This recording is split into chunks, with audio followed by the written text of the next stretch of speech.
غزہ میں اسرائیلی فوج کے ہاتھوں فلسطینیوں کا قتل عام جاری ہے۔ اسرائیلی فوج نے امدادی سامان لے کر اٹلی سے غزہ آنے والی کشتی حنظلہ کو روک لیا۔ اسرائیلی کارروائی عالمی قوانین کی کھلی خلاف ورزی ہے، لیکن دنیا خاموش ہے۔ قابض صہیونی فوج فائرنگ، بمباری اور گولہ باری کے ساتھ ساتھ فلسطینیوں کو بھوک سے بھی مار رہی ہے۔ اٹلی سے امدادی سامان لے کر آنے والی کشتی حنظلہ کو غزہ کے قریب روکا گیا۔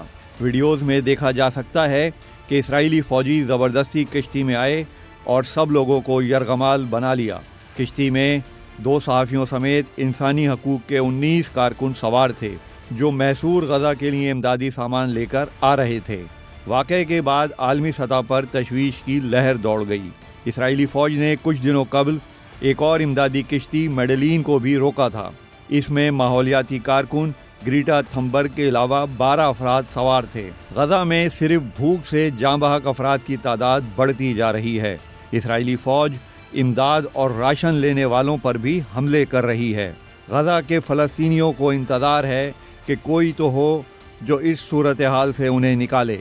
غزہ میں فلسطینیوں کو قحط کی صورتحال کا سامنا ہے۔ ہزاروں افراد جن میں بڑی تعداد بچوں کی ہے شدید غذائی قلت کا شکار ہیں۔ درجنوں افراد صرف بھوک سے جاں بحق ہو چکے۔ جو زندہ ہیں ان کی حالت بھی انتہائی تشویشناک ہے۔ فلسطینیوں کی امداد کے لیے مصر سے امدادی سامان کے ٹرک رفح بارڈر پر غزہ میں انٹری کے منتظر ہیں۔ دوسری جانب صہیونی افواج کی غزہ میں بمباری جاری ہے۔ مسلسل حملوں سے شہداء کی تعداد 60,000 سے بڑھ چکی۔